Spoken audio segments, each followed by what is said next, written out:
warahmatullahi wabarakatuh.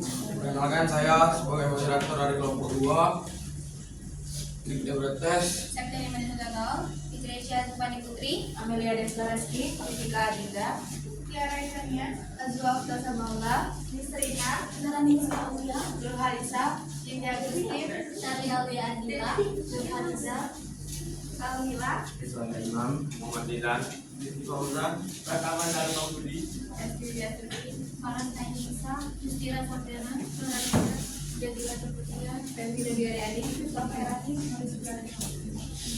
Joya Herzi Oktari.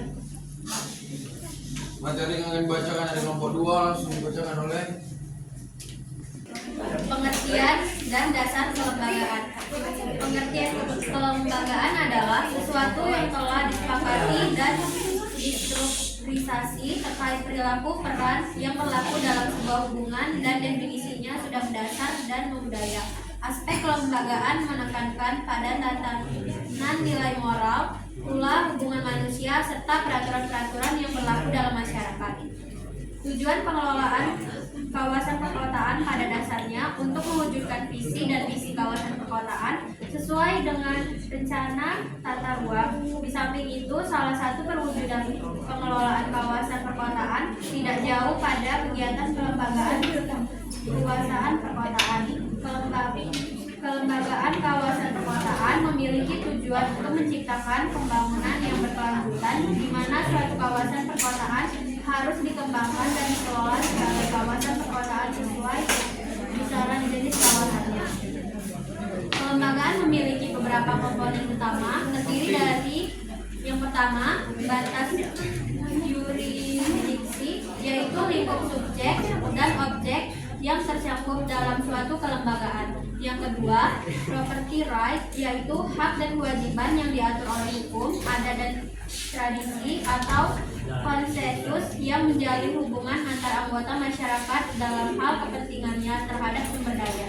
Yang ketiga, aturan representatif, yaitu subjek yang hendak berpartisipasi dalam proses pengambilan keputusan yang berhubungan dengan sumber daya. Bentuk dan kriteria lembaga.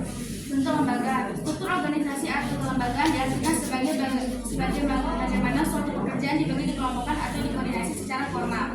Ada 4 elemen kunci yang perlu diperhatikan ketika hendak mendesain struktur organisasi atau kelembagaan, yaitu pembagian dan pengelolaan tugas, departementalisasi, dasar yang dimaksud untuk mengelompokkan pekerjaan secara bersama-sama. Yang ketiga, hierarki, garis kewenangan yang tampak khusus membentang dari puncak organisasi ke eselon paling bawah.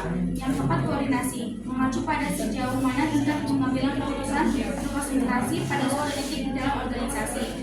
Keempat elemen tersebut perlu diperhatikan dalam memilih struktur lembaga kawasan perkotaan. Struktur organisasi 1, struktur organisasi 2, dan struktur organisasi 3. Fungsi dan peran kelembagaan, organisasi, dan koordinasi. 1. Fungsi dan peran kelembagaan. Fungsi kelembagaan adalah menyederhanakan suatu proses dengan memberikan pembagian tugas yang jelas bagi setiap elemen yang dapat mendorong suatu organisasi dalam mencapai tujuannya. 2. Fungsi dan peran organisasi.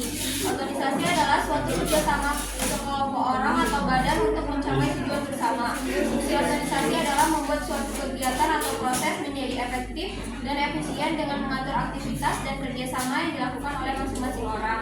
3. Fungsi dan peran koordinasi. Fungsi koordinasi adalah menyatukan semua tindakan untuk mencapai tujuan dengan mencegah terjadinya overlapping pekerjaan. 4. Prinsip-prinsip dasar pelibatan swasta dan masyarakat. 1. Prinsip dasar pelibatan swasta. 2. Prinsip dasar pelibatan masyarakat. Hubungan antara kelembagaan pusat dan daerah. 1. Tata kelola pemerintahan. Berikut adalah beberapa definisi terkait tata kelola pemerintahan. Pertama, proses pemilihan keputusan yang akan diimplementasikan, di mana pemerintah menjadi salah satu aktornya. Kedua, mekanisme pengelolaan sumber daya ekonomi dan sosial yang melibatkan pengaruh sektor negara dan pemerintahan dalam suatu kegiatan kolektif. Kedua, hubungan pusat dan daerah dalam pembangunan infrastruktur terpadu. Hubungan wewenang antara pemerintah pusat dan pemerintah daerah provinsi, kabupaten dan kota atau antara provinsi dan kabupaten dan kota diatur dengan undang-undang dengan memperhatikan kekuasaan dan keragaman daerah. Ketiga, kerjasama antar daerah. Kerjasama merupakan kesepakatan antara dua pihak atau lebih secara tertulis yang menimbulkan hak dan kewajiban pada masing-masing pihak. Kerjasama merupakan suatu mekanisme lanjutan yang dapat terjalin apabila sudah terjalin hubungan kerjasama dan koordinasi yang baik antara bagian atau organisasi. Keempat, resolusi konflik. Konflik merupakan persepsi mengenai perbedaan kepentingan. Berkonflik tidak dapat dicapai secara simultan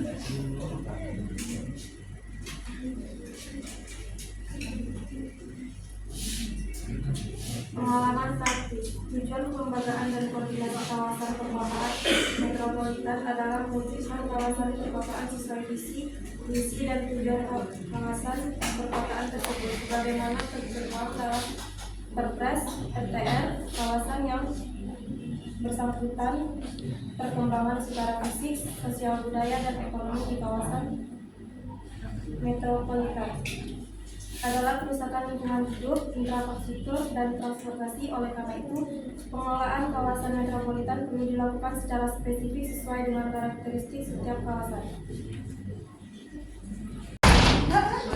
Sebagian dari kelompok kami ada yang ingin bertanya?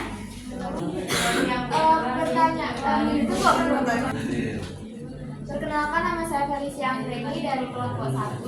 Saya ingin bertanya kepada kelompok 2, bagaimana pendekatan strategis dapat digunakan secara langsung dalam meningkatkan pendapatan dan pemasaran produk dan layanan di sektor pertanian.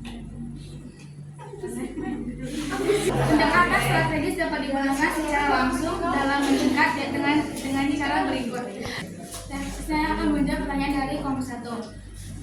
Pendekatan strategis dapat digunakan secara langsung dalam meningkatkan pendapatan dengan cara berikut: 1. Pembangunan infrastruktur digital, 2. Stimulus pemakaian digital, 3. Penguatan kecakapan digital, dan pengembangan strategi pemasaran digital. Apakah perlu sekali?